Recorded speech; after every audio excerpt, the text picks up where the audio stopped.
yang lalu diceritakan, Raden Purbaya menyerahkan kekuasaan Karangsedana untuk sementara waktu pada Kiai Sedawarna. Seluruh pejabat istana tunduk dan taat pada keputusan tersebut. Akan tetapi, salah seorang di antara mereka kelihatan tidak menjadi puas, dan dia adalah Raka Parumpang.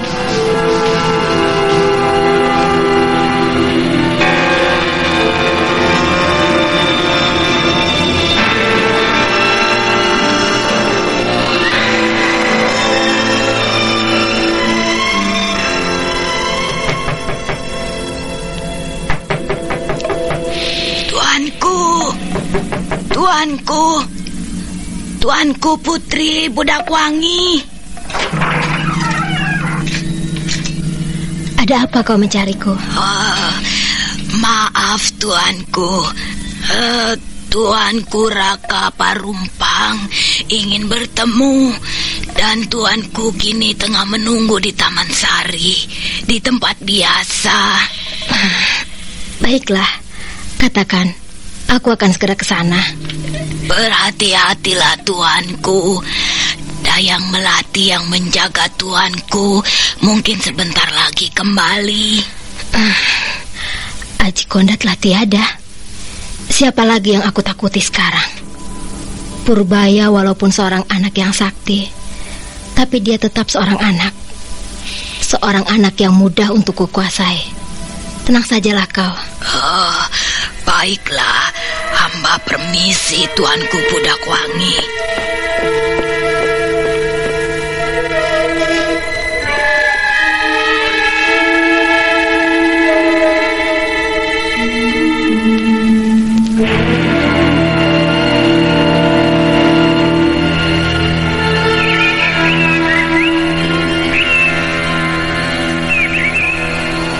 Ada apa kau memanggilku, Kakang Raka?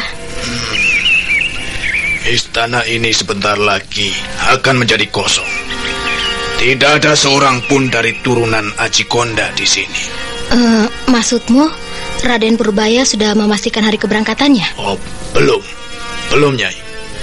Tetapi baru saja Raden Purbaya menyerahkan kekuasaan Karangsedana ini untuk sementara pada Ki Sedawarna.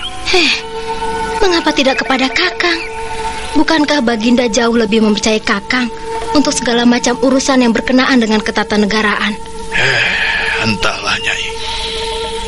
Oh, mungkin semua ini karena anak itu lebih dekat kepada Ki Sedawarna daripada diriku. Sayang sekali, Kakang. Apakah tidak sebaiknya aku menemuinya dan membujuknya untuk menarik keputusannya? Oh, jangan Nyai. Jangan. Perbuatan itu justru akan menimbulkan kecurigaan saja. Biarkan saja.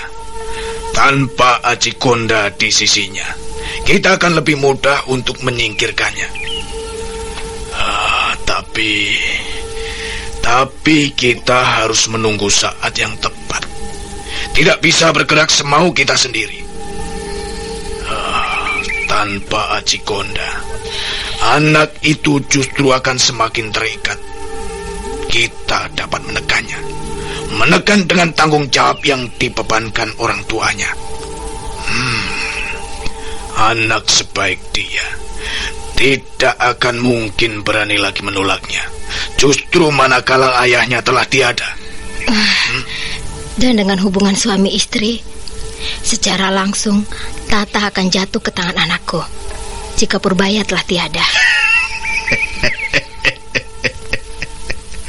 Kau cerdik sekali, ha?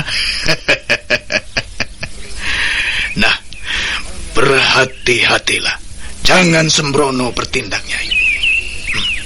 Aku memanggilmu kemari adalah untuk mengingatkanmu, untuk lebih menahan diri dan jangan melakukan tindakan ataupun tentangan jika mendengar keputusan yang telah dibuat oleh Raden Purbaya.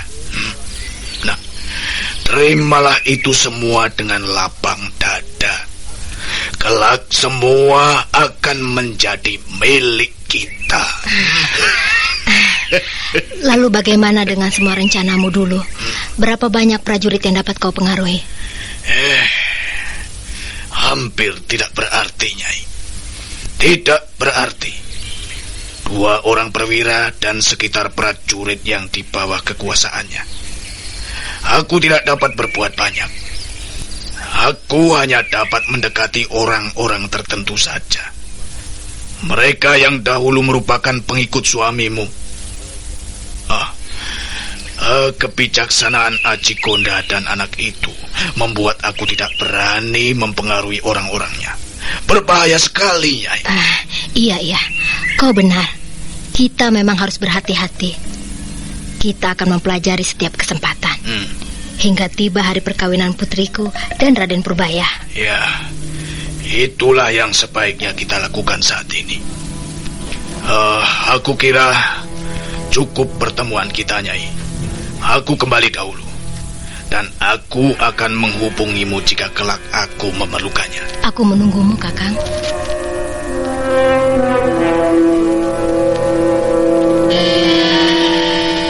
Sementara itu, Cempaka berusaha untuk segera menyembuhkan lukanya. Dan setelah 2 hari berlalu,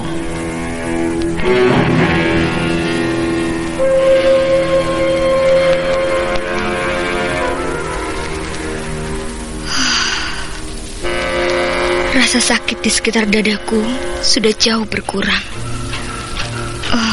Hanya tenagaku belum pulih kembali seluruhnya.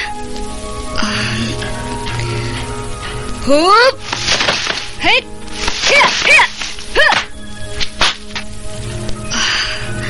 Kurasa dalam waktu 1-2 hari kesehatanku ini akan sembuh seluruhnya. Dan tenagaku tentu akan kembali sepenuhnya.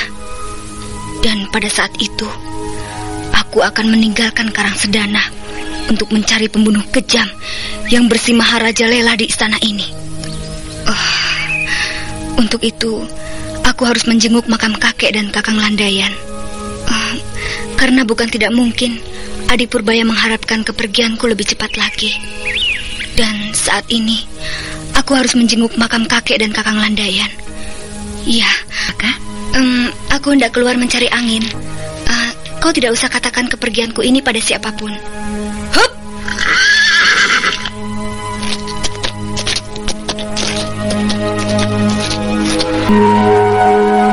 Cempaka menghela kudanya perlahan-lahan menuju pintu gerbang.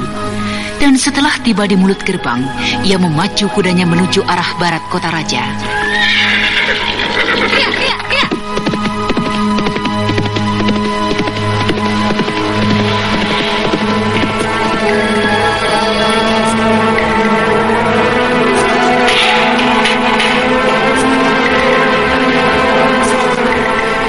Sementara itu, baru saja Cempaka meninggalkan gerbang istana, Raden Purbaya kelihatan tengah sibuk mencarinya. Dan akhirnya, Kak Cempaka! Kak Cempaka! apakah Raden tengah mencari Tuan Putri Cempaka? Benar, apakah kau melihatnya?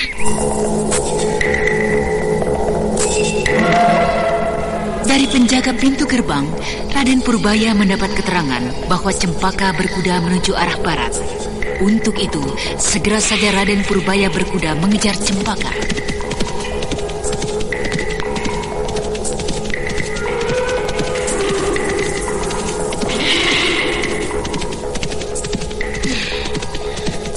Arah ini satu-satunya kemungkinan adalah makam keluarga istana serta makam para tokoh-tokoh kehormatan.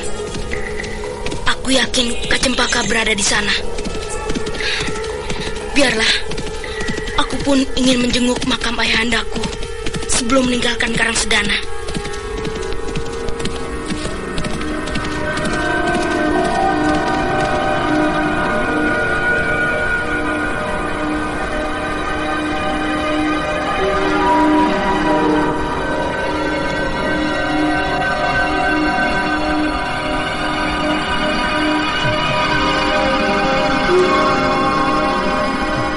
Sementara itu di pekuburan istana, menjelang sore hari.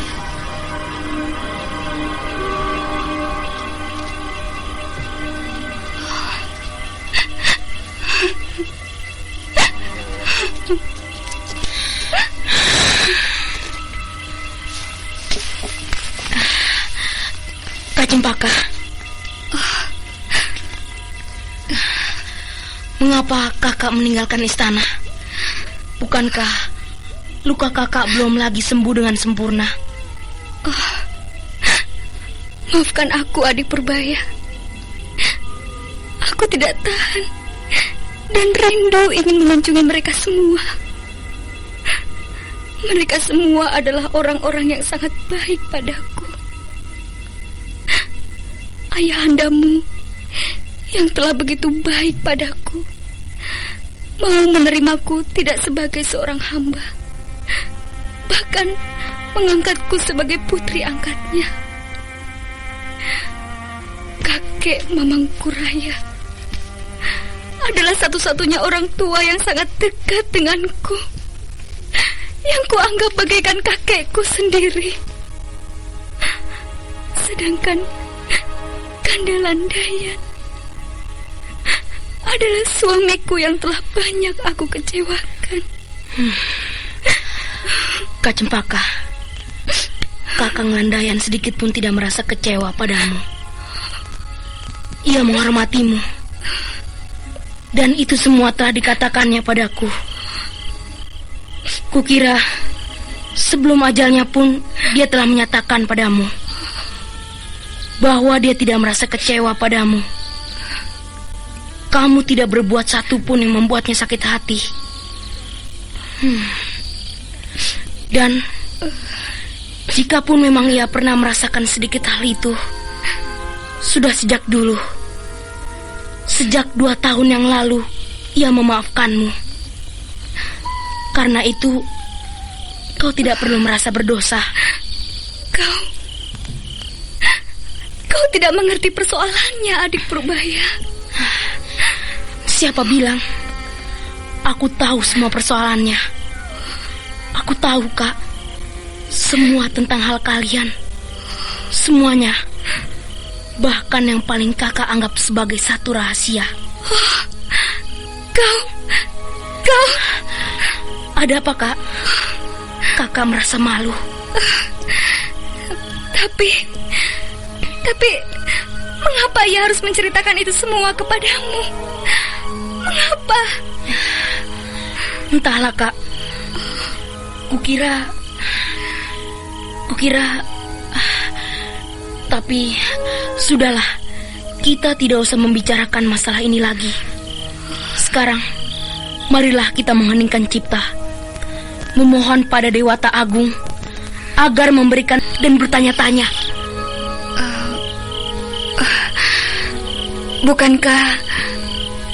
Bukankah kakek Mamangkuraya menguasai Aji Matisuri? Aji Matisuri? Ya, Aji Matisuri. Kakek telah memberikan kunci dari Aji itu kepada kita beberapa tahun yang lalu. 7 hari. Oh, ya. Celaka, kita telah menguburnya. Aku melupakan itu semua. Ayo, cepat, Kak.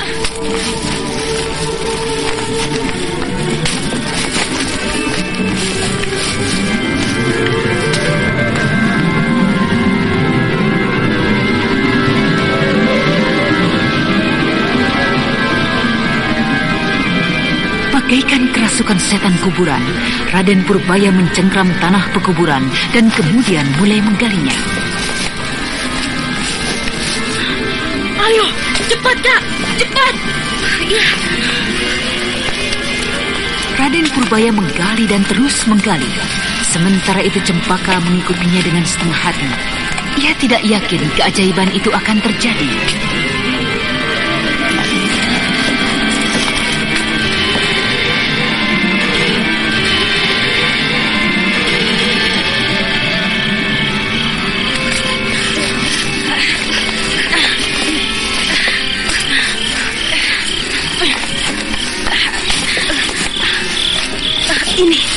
Ini dia petinya, Kak.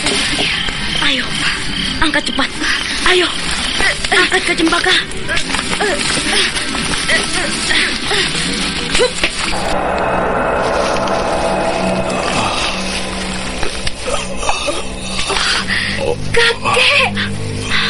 Kakek, cepat, Kak, keluarkan kakek dari dalam peti ini.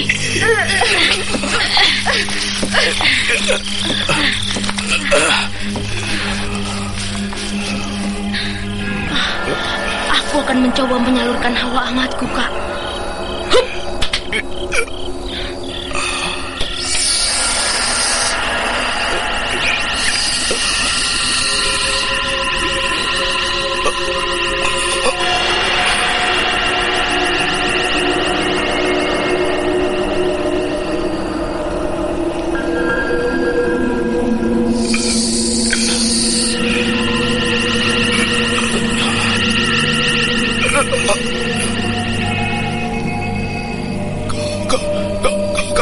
Kalian cucuku.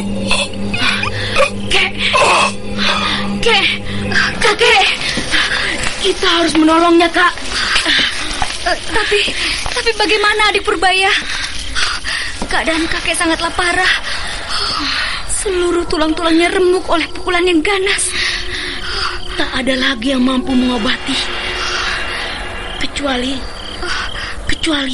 nenek tua itu. Iya, Nenek Jampi. Kau benar adik Purbaya, kau benar. Ayolah, kita tinggalkan segera tempat ini. Iya, kita tinggalkan. Tapi cepat, kau rapikan kembali makam itu. Iya. Aku tidak ingin terjadi kegemparan. Cepat, Kak. Aku akan mencoba terus menyalurkan hawa saktiku. Hup.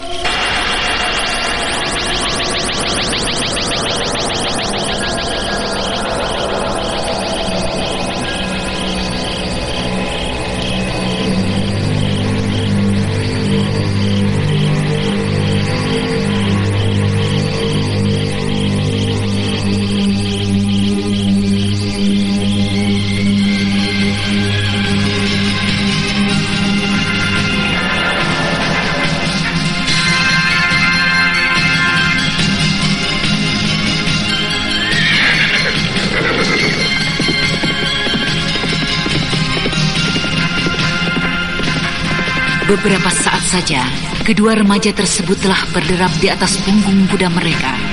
Dan Raden Purbaya berkuda bersama-sama dengan kakeknya. Cempaka tidak mempedulikan lagi keadaan dirinya. Nah, para pendengar sekalian, apakah yang akan terjadi kemudian dengan kakek Mamangkuraya? Apakah ia berhasil disembuhkan?